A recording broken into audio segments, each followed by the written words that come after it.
ang sinasabi ko po sa inyo, kindly educate me because yung sinabi nyo, wala yan sa bill. Dalawa po sitwasyon natin. Sino ang kailangan magbigay ng promissory note at based dun sa dito sa amendment nyo, the indigents will no longer be required to execute a promissory note. Yung sinabi nyo, Papatuloy yung kasalukuyang promissory note system. Ano naman ang kahit papaanong mga garantya o reassurance sa mga ospital na they will be eventually paid? The bill proposes at least 5 which may be used either singly or in combination with each other. So the promissory note or yung katumbas ng promissory note shall be secured by any or a combination of the following: a mortgage over real or personal property of the patient, a relative, or a co-maker. B, a guarantee of a co-maker who shall be jointly and severally liable. C, a deed of assignment. Dito importante, Mr. President, gentle lady, yung papel ng mga government financial institutions. A deed of assignment of the loan proceeds or benefits entitlement from the Social Security system or the government service insurance system in case the patient is an active member thereof. D, a guarantee letter from the Philippine Charity Sweepstakes Office, and in the case nga po of indigent and financially incapacitated patients, a guarantee letter from the Department of Social Welfare and Development or the Department of Health. So, at least in the interim, Mr. President, between when dapat ma-discharge na yung indigent patient kahit may balanse pa siya sa bill and the time na mako-compensate nga yung ospital, ito po yung nakitang mga kapalit na mala promissory note o garansya para sa kanila, Mr. President. Mr. President, perhaps the sponsor can enlighten me because with all due respect, yung binasa niyo po is Section 2, which states the promissory note shall be secured by any or a combination of the following. Yun ang binasa nyo. So this is, the promissory note will be secured by these items, yung inisa-isa nyo. What you told me is ito yung mga kapalit ng promissory note. Hindi ho yan ang nakasulat sa bill ninyo, Mr. President.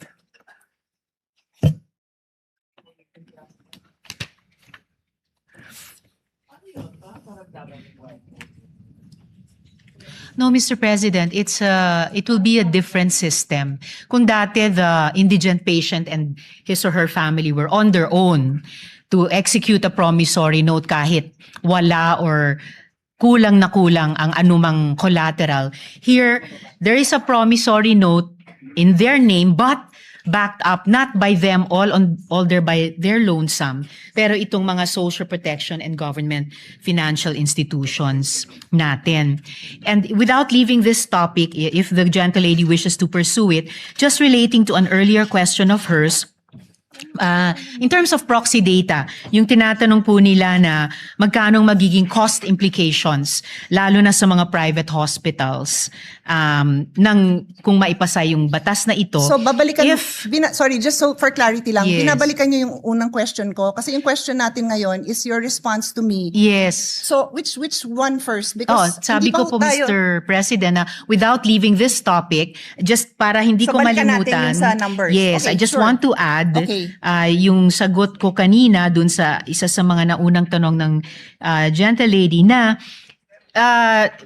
to use proxy data, if private hospitals are claiming 7 to 10 billion pesos from PhilHealth, then at least for purposes of discussion, we could assume around that amount yung implication sa kanila kapag maipasa itong batas. So that 7B to 10B worth of payments due sa kanila ay ipasasalo natin sa ganitong bagong sistema. And then, again, mindful Can I comment on that one? Yes, Kasi Mr. otherwise, either I'll comment on this now or Yes. ililista ko lang kasi It's all right, Mr. President. sige. So, The gentle lady may her proceed. Honor's theory is that based on the claim of private hospitals to PhilHealth, and her Honor said it is 7 to 10 billion, yan yung ina-assume ng ating sponsor na amount that is needed to cover indigent patients? Yes, Mr. Saan ho President. nanggaling yung figure na yon? From PhilHealth, Mr. President, with this What is the exact line item for that? Because I've sponsored the budget of PhilHealth and maraming hinihingi ang PhilHealth. So hindi ko kayang tanggapin na yan necessarily ang pang-indigent because the record also shows napakaraming indigent patients who don't bother going to the hospital because alam nilang wala silang pangbayad. So this is probably the bill for lower middle class or middle class patients who cannot even cover the bill. Hindi pa yata ito yung sa indigent. So we have to be clear if we are going to mention numbers that this definitely covers the sector that we are referring to. Yun lang naman yung reason kung bakit nagtatanong ako ng numbers kasi nakakatakot magpasa ng batas na to at batas ko to at gusto ko naman talaga siyang pagandahin na hindi tayo clear sa figures natin, Mr. President. Yes, Mr. President, I'm just pulling up the disaggregated data for which we came up with this proxy data of a range of 7 to 10 billion pesos.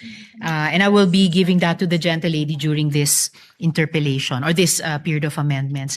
Additionally, Mr. President, before returning to the latest concern of the gentle lady, mindful of the apprehensions and reservations raised by the good senator from Taguig and Pateros regarding the possible cost implications to government, the sponsor wishes to place on record that the provision is anchored on the availability of medical assistance programs of various government agencies as provided under this bill na binanggit ko nga, Mr. President, as well as, of course, the continued implementation of the government's zero balance and no balance billing policies. And in line with this, the sponsor is likewise inclined to accept the proposed amendment of the good senator from Taguig when she proposes it, requiring the Department of Health to establish the criteria for indigency and the requirements necessary to qualify for the said exemption at a later time, Mr. President.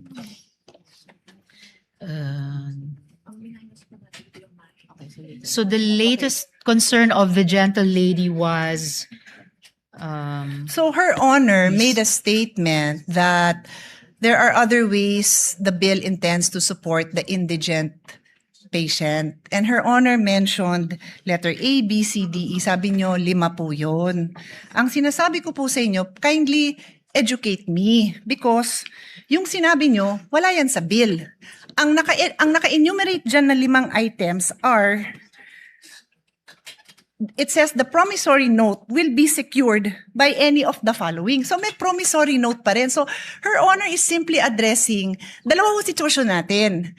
Sino ang kailangan magbigay ng promissory note at based dun sa dito sa amendment nyo, the indigents will no longer be required to execute a promissory note. Tapos dinagdag nyo, pero ito yung mga pwede nilang gawin. Wala nga ho yun.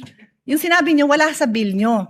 Ang nasa bill ay yung mga 5 items that are used to secure a promissory note. So that covers the people who need to pay a promissory note. So Her Honor has to clarify this because it's not, what she's saying is not in the bill. actually, Mr. President, it is in the bill. In fact, in answering this question, nag-take off po ako dun sa page 3, line 17, section 2, na kinwote ng gentle lady from Taguig and Pateros.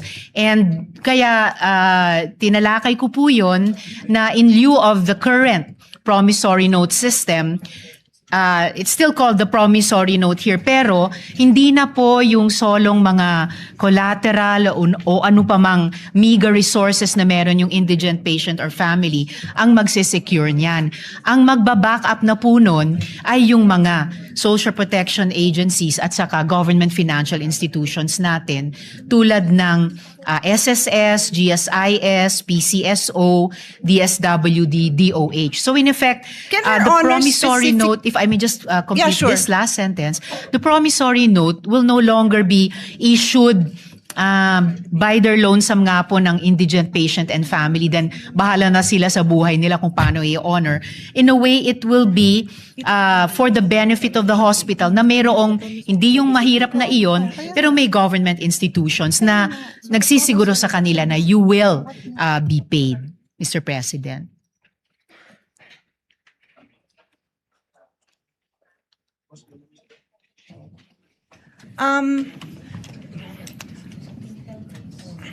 Should we suspend? Because what Her Honor is saying is not written in the bill. So I don't know if We Her may Honor suspend, would Mr. President, like but- me to approach and try to explain, because I understand what Her Honor is trying to say. What I'm saying is it's not written in the bill. Mr. You President, can we ask may your suspend. staff because it's not written in the bill. We may suspend, Mr. President, but it is actually written in the bill, and I was Kindly read quoting it. the gentlelady Kindly read it when I into the responded to her record. question. Then read it into the record, because yung binanggit niyong 5 items, nandyan nakasulat yan. But line 27, section 2, line 27 says, the promissory note shall be secured by any or a combination of the following. Yun nga kung binanggit nyo, nandyan yan.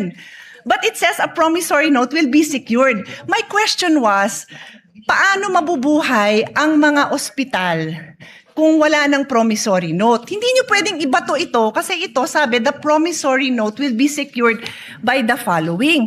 Perhaps Her Honor would like to make an amendment that says that in lieu of the promissory note, kasi yun ho ang sinasabi ninyo. Ang sinasabi ko, hindi nga ho nakasulat. So would you like to propose? Because we are happy to study and support. But hindi nga ho nakasulat yun. Yun lang naman ang puntos ko. Hindi pwede kasi yung intention natin, hindi klaro sa batas. Well, that's why I'm glad, Mr. President, that we are in the period of amendments, because this representation is very open to proposed amendments, including subject to style, to not just improve the content of the bill, pero klaruhin ang crystal clear kung ano po yung intent niya. So no problem with that, Mr. President. Yes, and that is what I'm doing by using the period of amendment to make the interpellations. I am making it known to the sponsor that what she is saying is not in the bill. So I believe if yun po ang intention ng sponsor, then kayo po ang isulat niyo po yun kasi kayo ang nagsabing yun yung gusto niyong gawin eh. Di kayo po ang magsulat nun, and we will be happy to review it kasi hindi ko po amendment yun. Ako yung nagtatanong kung ano ang gagawin ng ospital kung wala siyang promissory note. So sabi niyo ito. So tinatanong ko saan nakasulat yun? No problem, Mr. President. We can improve this in this very period of amendments. Thank you. Tapos balikan ho natin yung expenses, no? I can suspend and Her Honor can look at her numbers because I will also be presenting numbers. Her Honor also mentioned 50K to 1 million per patient. So does Her Honor intend to, kasi yun yung unang binanggit nyo. So does Her Honor intend to come up with a number based on those, that range of expense that Her Honor mentioned? Kasi kailangan nga natin ng number because we have to find out where will we get this amount to support naman these private hospitals. Otherwise, this is a disaster because ang mangyayari, pipila lang sila sa Malacanang, magmamakaawa sila na wag ipasa to. Sayang naman yung effort natin dahil we all have the same intention. Pagandahin yung health system natin. Wag ma-detain ang mga tao, masuportahan ng mga indigents, but we have to know our numbers before we make this kind of amendments. And one more on that section, so maybe we can take a break so we can work on this section. Before we go on to the one more point of the gentlelady, Mr. President, definitely this is not going to turn out to be a disaster. The whole point of the bill, as the gentlelady herself has said, is to amend and update the original law.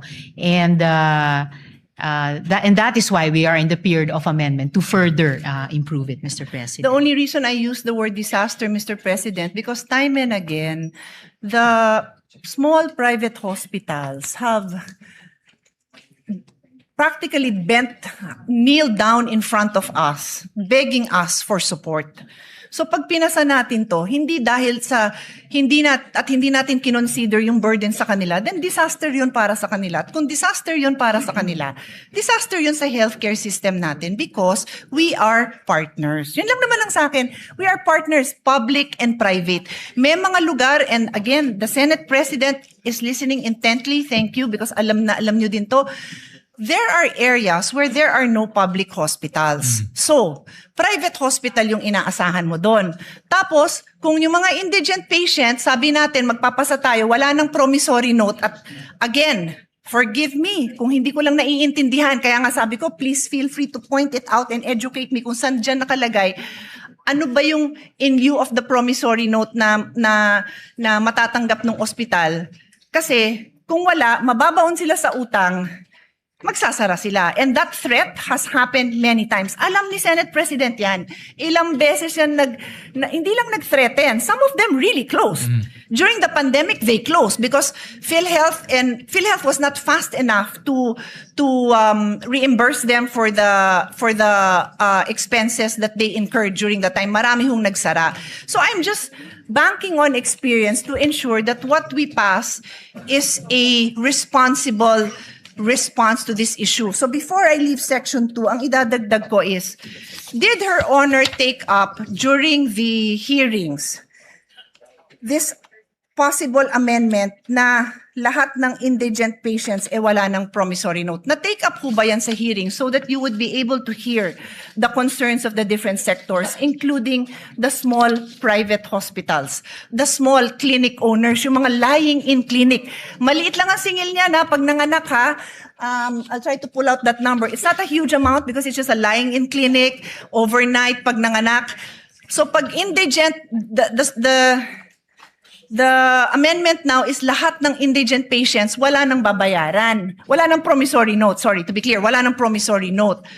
So, was this taken up during the hearing so that marinig natin yung side nila? No, Mr. President, it wasn't taken up to have no promissory notes. The change, Mr. President, was that, as I mentioned earlier, hindi na po mag-isang mag-i-issue ng promissory note ang mahirap kahit sapilitang magkakabit siya ng kakarampot na nga na pagmamayari niya bilang di umanong collateral.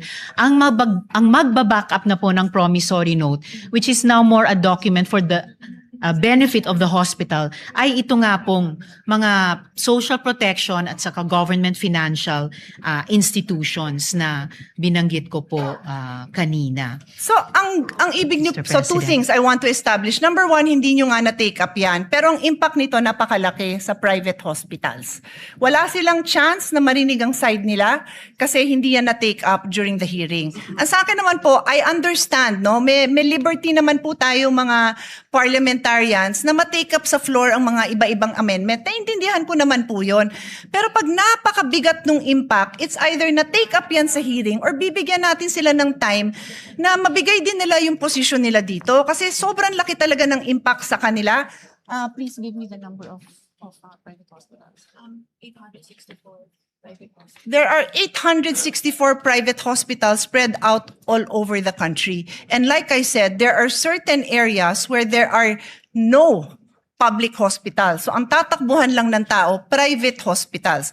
So kung hindi sila narinig sa hearing, sana man lang marinig din natin yung posisyon nila on this issue.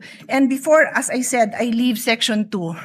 Your Honor if keeps the gentlelady would allow, Of before we course. move to another No, I'm not leaving yet. point. I have another point on section 2. If I may just respond to this latest point. I did not say po na hindi inimbita ang mga private hospitals. We did invite them to the hearing, and as far as we can remember, they had no opposition to changing the promissory note system, and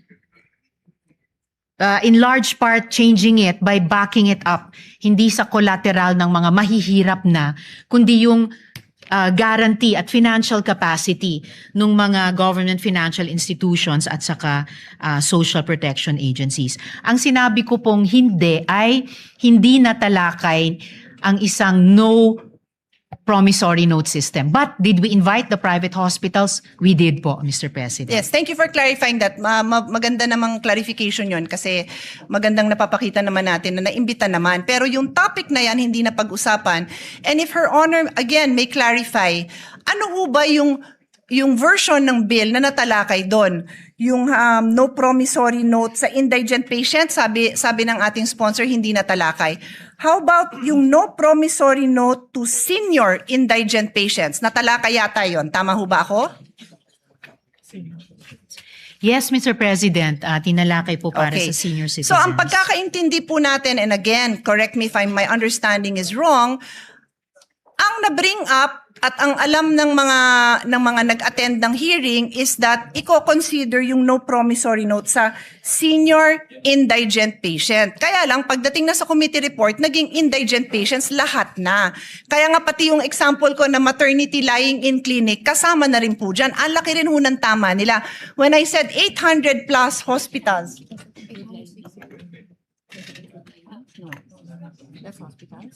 yung sinabi kong 864 na establishments, mga hospital po yun. Hindi pa kasama dyan yung lying in. Baka mas marami pa. So that's why I'm just asking, do we know? And I'm not a stickler for kailangan na take up yan sa hearing. Pero ang sa akin, I am a stickler for narinig ba natin yung concerns nila at yung side nila.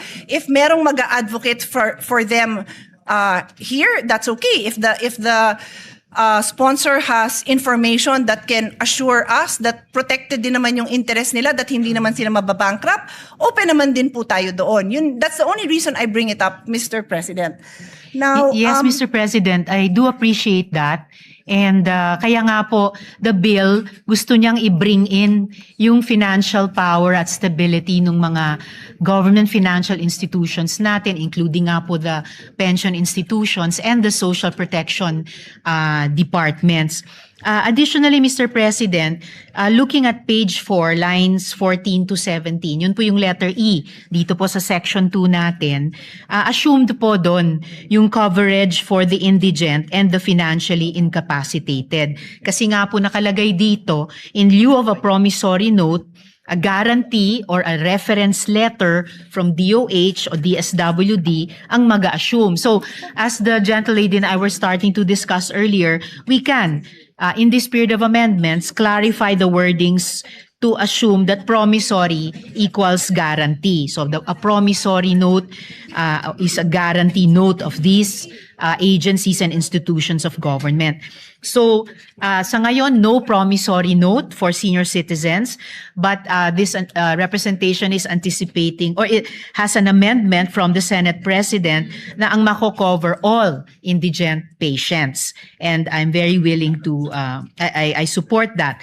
So, the amendment po, yung covering all indigent, I would accept. And that is also why, Mr. President, we are accepting, again, to reiterate, we are accepting the proposed amendment of the gentlelady for DOH to put eligibility criteria in recognition of her concern. And in fact, I already accepted that, Mr. President, last month, for the record.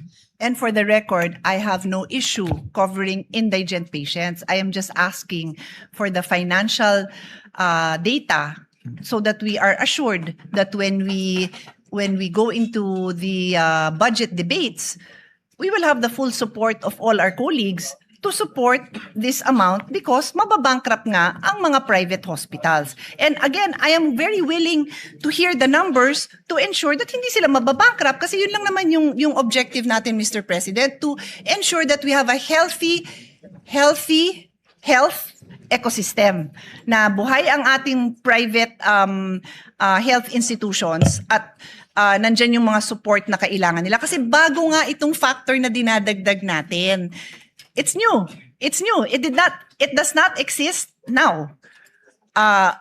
Indigent patients are required to provide a promissory note, which means they have the legal obligation, to be clear sa mga nakikinig, they have the legal obligation to cover that amount. That is the meaning of a promissory note. You have Yes, a legal Mr. backing President. to cover that amount. So, I understand what Her Honor is saying, that she has these government agencies that will provide, and Her Honor even mentioned letter E on the next page. Wala hong problema yon, pero I will just end this point, Mr. President, and ask Her Honor to read line 27, which is on page 3. Line 27 lang po, hanggang 30, kasi marami namang nakabura doon eh. Let's put it on record. The gentlelady would like me to read it. So, page 3, lines 27 to 30, the promissory note shall be secured by any or a combination of the following. And is Her Honor, is my understanding correct that yung the following na yan nga po yung 5 na binanggit nyo? Tama ho ba ako? Tama po, Mr. President. So, anong binasa nyo? The promissory note shall be secured. So, we are talking about a situation where there is a promissory note involved. And what I have been trying to say, Your Honor, is for the indigent patient, it is your amendment that says that line 17, would Her Honor like to read? I can read it, she can read it, but that is your amendment, Your Honor. Line Yes, 17. Mr. President, provided that no promissory note shall be required of indigent patients who have been endorsed by the Medical Social Sciences Services Office of the hospital, medical clinic, or any similar facility to the Department of Social Welfare and Development. And just to reiterate, Mr. President, earlier, sinabi ko na rin po na we can clarify wordings to assume promissory equals guarantee. So it could be a guarantee note.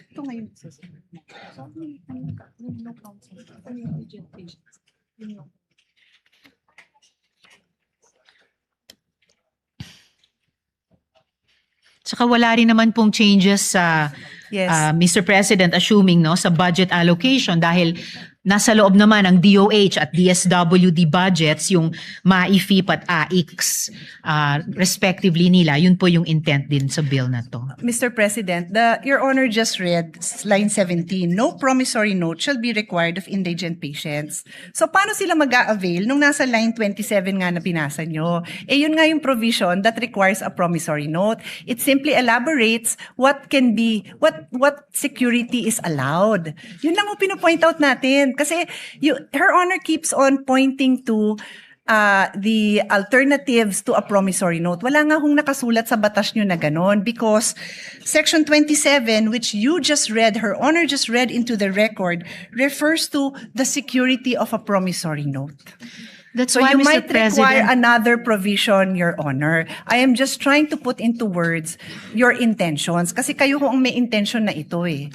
although Mr. President, as I already mentioned earlier, yung in terms of yung wording, yung language ng bill, pwede na nga pong palitan yung promissory note with guarantee note just to indicate nga na hindi na po ito yung kasalukuyan, hindi nga dating kasalukuyang sistema na sapilitang pinapapirma yung mahirap na pasyente o pamilya niya ng promissory note. Kahit halos wala siyang maidikit na collateral dyan. So if it makes it clearer, change promissory note to guarantee note. And of course, kung saan sa bill nag-a-appear yung salitang promissory, papalitan din ng salitang guarantee note. Ang importanteng pagbabago, Mr. President, ay pinapasok na po natin yung financial backing nitong mga pension systems at nitong mga government agencies, nitong mga government financial institutions, na ito yung magsaspare dun sa mahirap na pasyente at pamilya niya na sapilitang magpirma ng promissory note. Ito rin yung assurance sa ospital, pati yung mga private hospitals na definitely mababayaran sila. Kung tama po yung estimation po namin na 7 to 10 billion pesos ang financial implication, particularly sa mga private hospitals. Certainly, pag sinuma natin yung financial might nitong nakalista sa 5 letters dito, kakayanin po nilang garantyahan yan. And yan ang assurance na mababayaran ang mga hospital.